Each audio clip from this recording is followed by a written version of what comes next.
Hello दोस्तों, आप सभी को प्रभु यीशु मसीह के नाम में जय मसीह की। परमेश्वर के नाम की स्तुति हो, परमेश्वर के नाम की महिमा हो।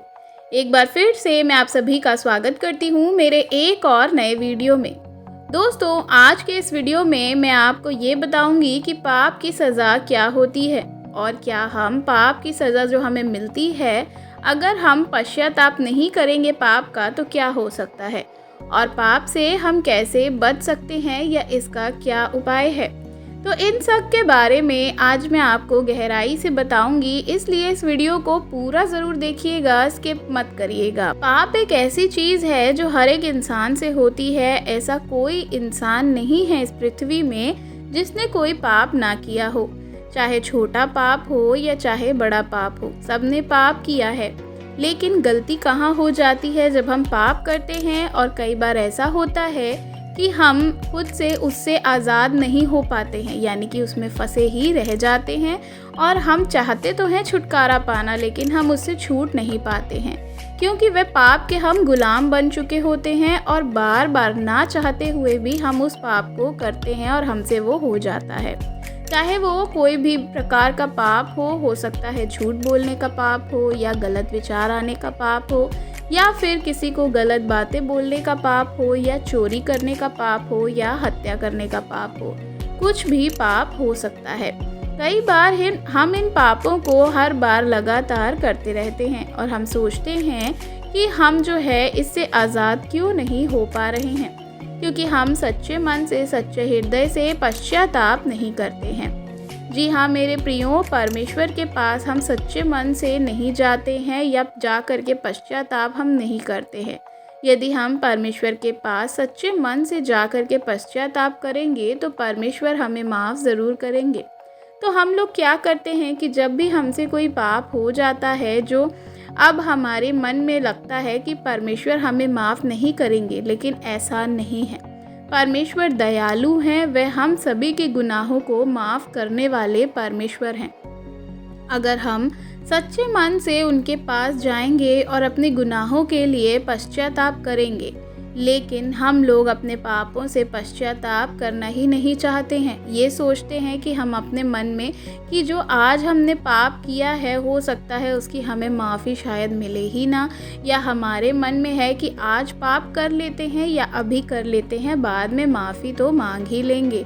कल का दिन है तो हम उसमें क्या करेंगे, माफ़ी मांग लेंगे। लेकिन कोई नहीं जानता कि अगले सेकंड क्या होगा, कोई नहीं जानता कि यीशु मसीह कब इस पृथ्वी पर आएंगे, क्योंकि अंत निकट है।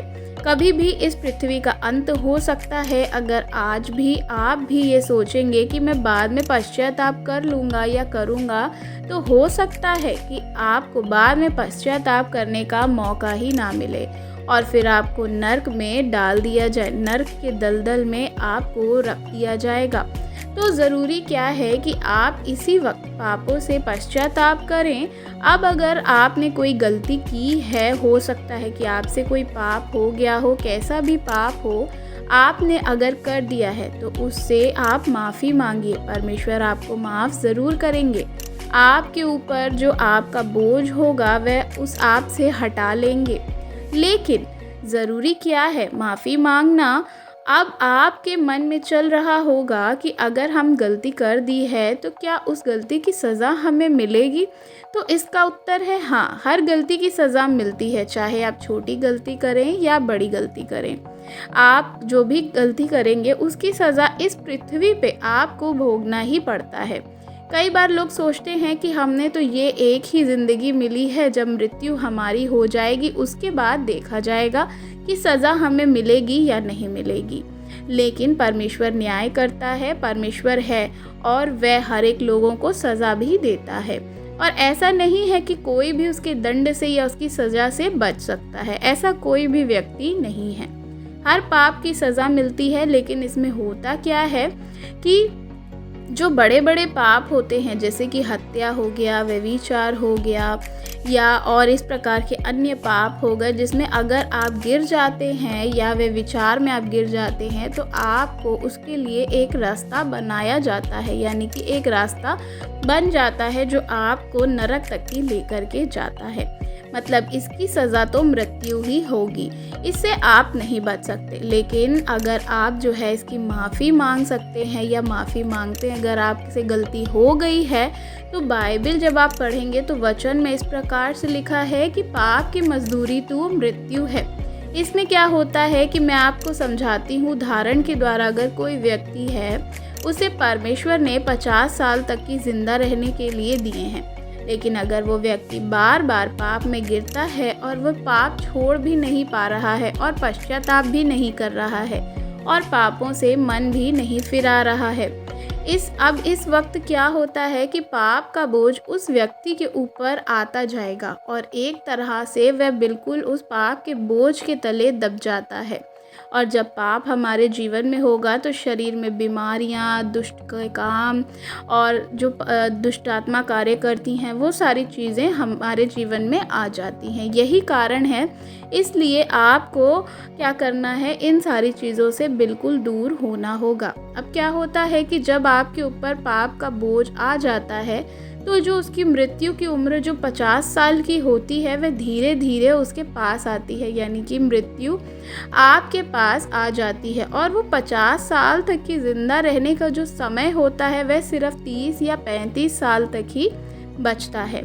तो क्या है कि अगर आप परमेश्वर पर विश्वास करते हैं कि अब मुझे परमेश्वर के पीछे चलना है, मुझे वचनों के अधीन रहना है, जो व्यवस्था कहती है मैं उसका पालन करना चाहता हूँ या चाहती हूँ और परमेश्वर का भय मानना चाहती हूँ, जब तक आप इस तरह करेंगे, सच्चे मन से पश्चाताप करेंगे, परमेश्वर की आज्ञाओं का पालन करके उसके प्रेम को आप याद रखेंगे, तो परमेश्वर आपको दयालु है। परमेश्वर हमारा बहुत दयालु परमेश्वर है और वह आपको जो है क्या करेगा, माफ़ करेगा। और एक चीज़ मैं आपको बताना चाहती हूँ, अगर आप सोचेंगे कि पापी मनुष्य तो 100 साल तक की जीते हैं, तो वह उन्होंने क्या पाप नहीं किए या वे 100 साल तक ही कैसे जी रहे हैं, तो मैं आपको बताना चाहूँगी कि परमेश्वर इस पृथ्वी पे सज़ा देते हैं, जो कि मौत के द्वारा मृत्यु हो जाती है। उसके बाद तो हमारा न्याय होगा, लेकिन इस पृथ्वी में भी हमारा न्याय होता है। इस बात को हम नहीं जानते।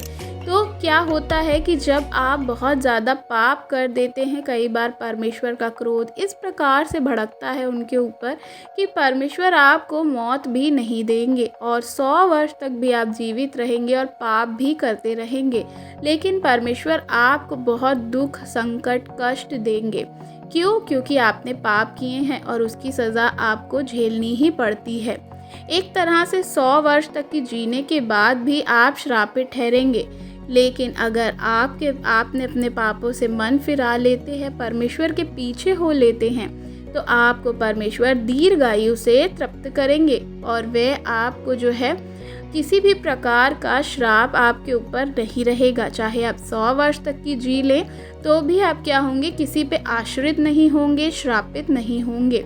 आपके मन में आप जो चाह रहे होंगे परमेश्वर आपको देंगे, अगर आप जो है अपने पापों से पश्चाताप करते हैं। अब क्या होता है कि अगर हमने पाप कर दिया है और बार बार हमसे पाप हो जाता है, तो उससे कैसे बचे? आखिर ऐसी कौन सा तरीका है जिससे हम क्या कर सकते हैं, इन पापों से बच सकते हैं? इसलिए मैंने और भी वीडियोस बना रखे हैं, आप चाहें तो उनको ज़रूर देख सकते हैं।